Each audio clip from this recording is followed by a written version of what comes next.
7:37, Team Hochberg Traffic Center time, and Jim. Outbound Kennedy traffic is packed solid from before Division to Belmont. There's a 4-car crash there. 2 left lanes are blocked. It's now 40 minutes from downtown to O'Hare. Takes 29 minutes to get to Montrose. Inbound, it's still remarkably light. 25 minutes O'Hare to downtown. Inbound Eisenhower, delays start at North Avenue. 46 minutes, 390 to downtown. Outbound 32. Stevenson is 32 minutes from the Veterans Memorial Tollway to DuSable Lakeshore Drive. The Ryan, 22 minutes, 95th to downtown. Traffic on the Tri-State northbound is stop and go 87th to 75th. The crash blocking the left lane. Farther north, you'll hit a delay between St. Charles and North Avenue. That's traffic. I'm Jim Talamonte on AM 560, The Answer. Chicago's Morning Answer continues next. AM 560 Weather Center forecast, sunny and pleasant. High of 84. Currently 66. Next news coming up at 8, and Chicago's Morning Answer with Dan and Amy continues next on AM 560, The Answer. From the Matrix Home Solutions Studios, this is Chicago's Morning Answer on AM 560, The Answer. Listen to AM 560 The Answer online at 560theanswer.com, on the AM 560 mobile app, on your Alexa-powered smart speaker, and on TuneIn, iHeart, and on Odyssey. If you're looking for the latest news, insight into what it means, and the sharpest opinion, there's only one station in Chicago where you can turn, and it's this one. We're AM 560 The Answer. Top of the morning, Dan, and in for Amy J is Kristen McQuarrie, former editorial page editor of the Chicago Tribune.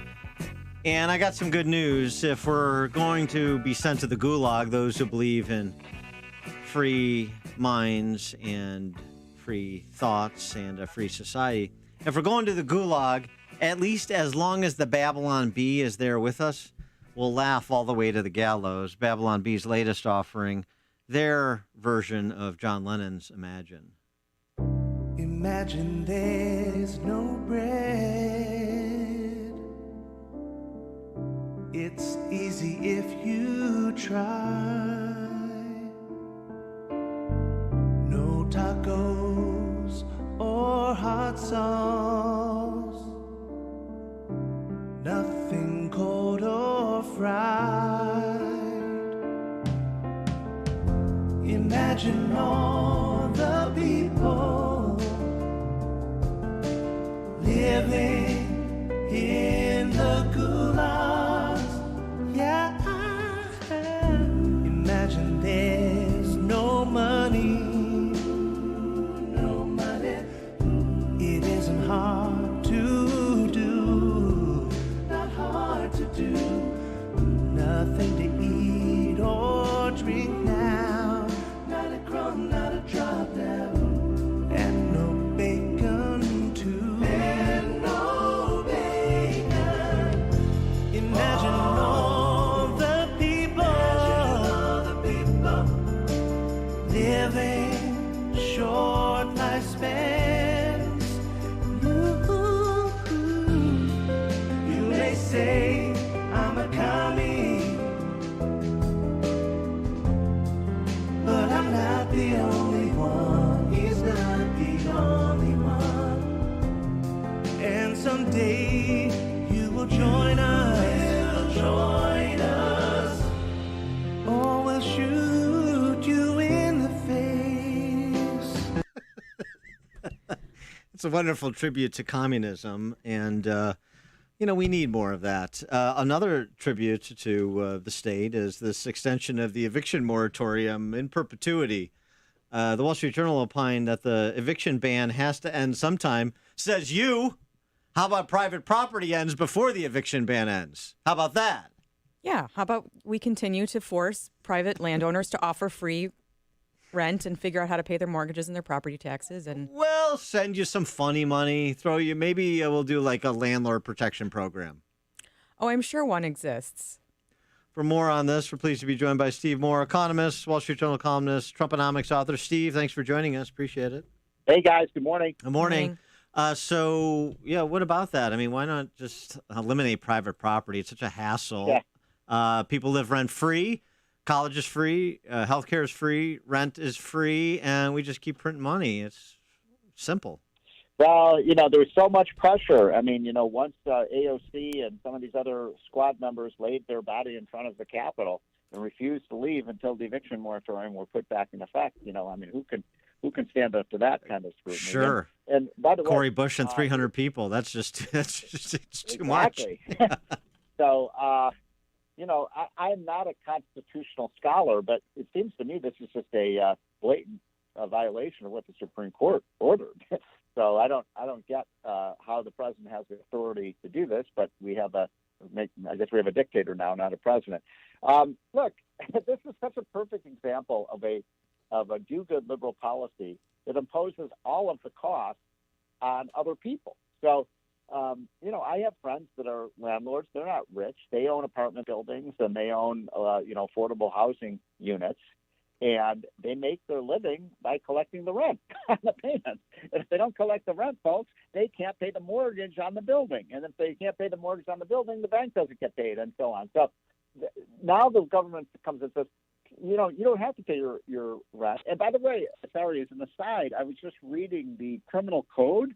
You can, if a landlord violates these eviction moratoriums, 1 year in prison. Even people in Chicago shoot people that get a year in prison. Oh, sure, they just get electronic monitoring. Yeah, I guess maybe the Democrats really are tough on crime. So, but my point is, look, this puts all the costs on the back of the landlords, the evil landlords who actually. And by the way, the left always complains we don't have enough, affordable housing in this country. Well, maybe it's because you don't force people when they build, the affordable housing. If people aren't going to pay the rent, then nobody's going to build the housing. And I got to tell you guys, these 2 or 3 friends of mine that own these affordable housing units, they say as soon as these eviction moratoriums, the day that they go down, they say 80% of their residents stop paying the rent. Right, even those who are working. I mean, the landlords know in a lot of cases they know who's still working and who has income and who doesn't. But this just gives people an excuse, right? And at least in Illinois, which had a separate moratorium, even landlords who had begun eviction proceedings, which, as you know, take forever, if they had started that long before the pandemic, those also were included under the moratorium. So they weren't even allowed to continue that process in court to get rid of deadbeats before this happened. Yeah, it's quite interesting because I live in the Washington, D.C. area. In Washington, D.C., if you've got they don't even need eviction moratorium. If you actually have a possession of an apartment, it's virtually impossible for a landlord to get the person out of the if they could not be paying rent for 3 years and you can't get them out. I mean, it's like possession is 90% of the law. And so this is a real problem because you're not going to have, as I said, why would any rational person, spend, $3 or $4 million to build a big apartment building if nobody has to pay the rent? Mm-hmm.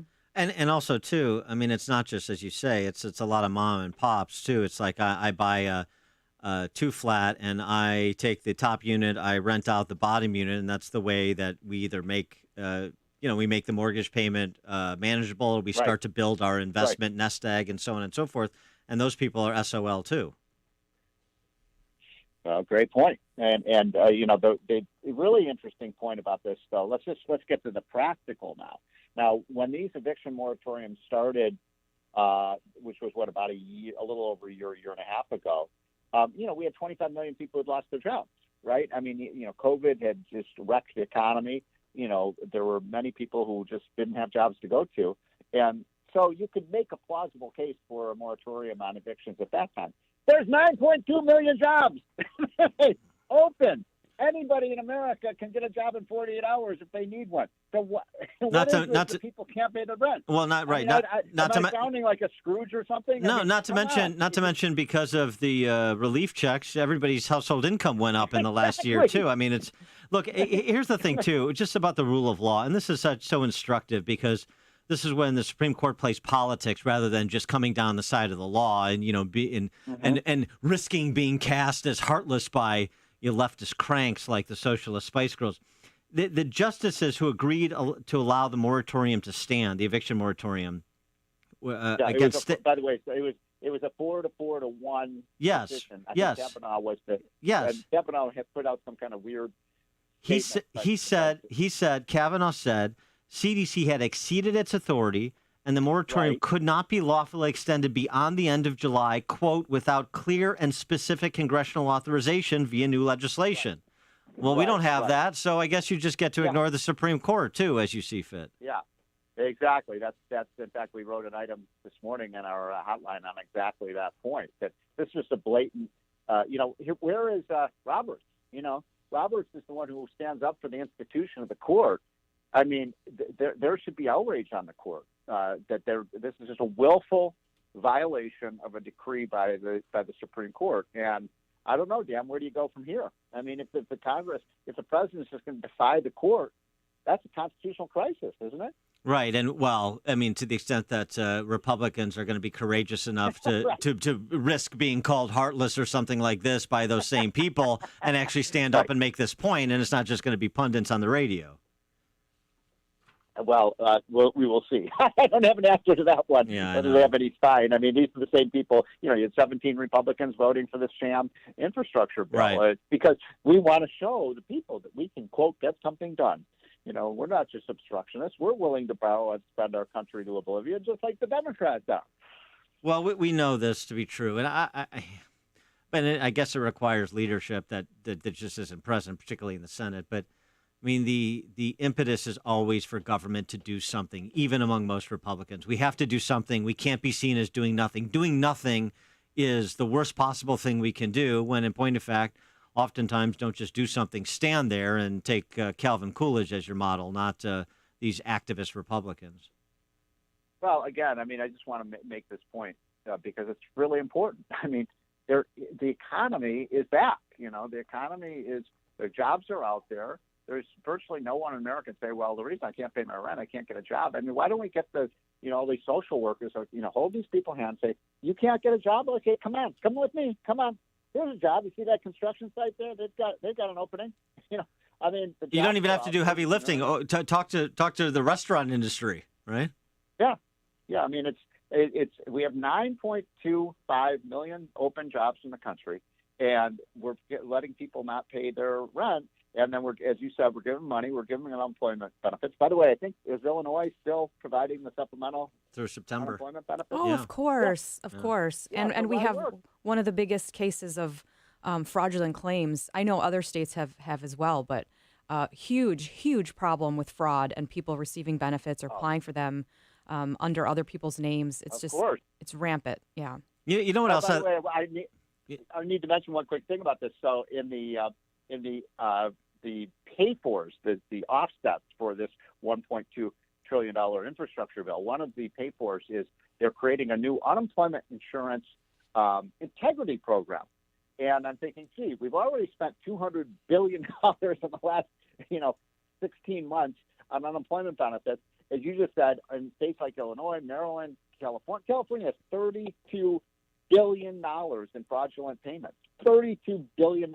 And just now, they're creating an integrity program to try to root out the fraud. I mean, talk about closing the barn doors after the horses have left. And even worse, they're counting the money that they think they can save by creating this program to stop the fraudsters from stealing as an offset for the new $1 trillion bill. Oh, it's like it's revenue. It's sort of like, it's new revenue. Right. Not only that. So these same Republicans who voted for this $1 trillion gamble, they're like, please clap for Republicans like Mitt Romney. They're celebrating the fact that this is in part underwritten by, repurposing $200 billion in COVID relief that wasn't spent.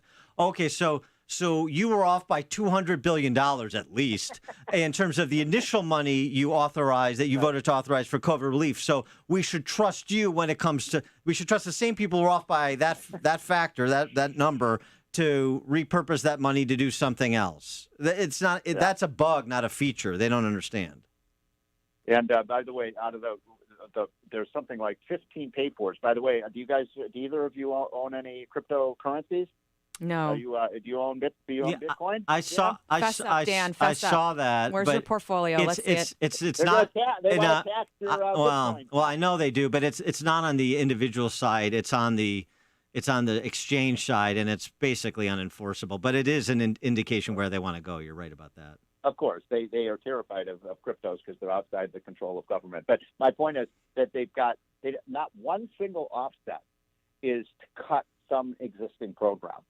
We have a $4 trillion budget. We just talked about all the fraud and scamming that's going on in our budget, and they can't find a single program to cut as an offset for this new $1.2 trillion so-called infrastructure bill, which is really a green energy bill. And the people are going to make out like bandits, of course, are people like Dan who have $100,000 Teslas, and now, Dan, the government will pay for your charge of your battery on the dime. Finally. Yeah. But people own Teslas really need government help. Definitely. I'm sick of paying for all the upkeep. Absolutely. Steve Moore, economist, Wall Street Journal columnist, Trumponomics author. Thanks, Steve. Appreciate it.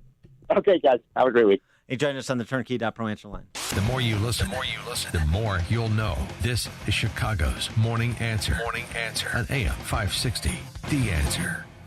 Folks, when shopping for a home mortgage, how much is great service, low closing costs, and competitive interest rates worth to you? At Townstone Financial, it's priceless. Hi, Barry Sterner, founder of Townstone Financial. Let's hear about the Townstone experience from one of our customers. My name is Demi, and I did my first home purchase with Townstone Financial. The biggest difference between Townstone and the bigger banks that we went to was that at Townstone, Barry was really straightforward. He ran the numbers, and he made it happen. With the bigger banks, I feel like they kept giving me a runaround. We didn't have a lot of money in our checking and savings. Townstone Financial was the only bank that we reached out to that was able to find us a program that worked for us. Remember, nobody values your home mortgage business more than Townstone. I guarantee it, and I own the company. So call me now, Barry Sterner, at 312-896-2110. That's 312-896-2110. Or go to townstone.com. That's TOWNSTONE.com. Townstone Financial is licensed in Indiana, Michigan, Wisconsin, Florida. NMLS 136639. www.nmlsconsumeraccess.org. Equal housing lender.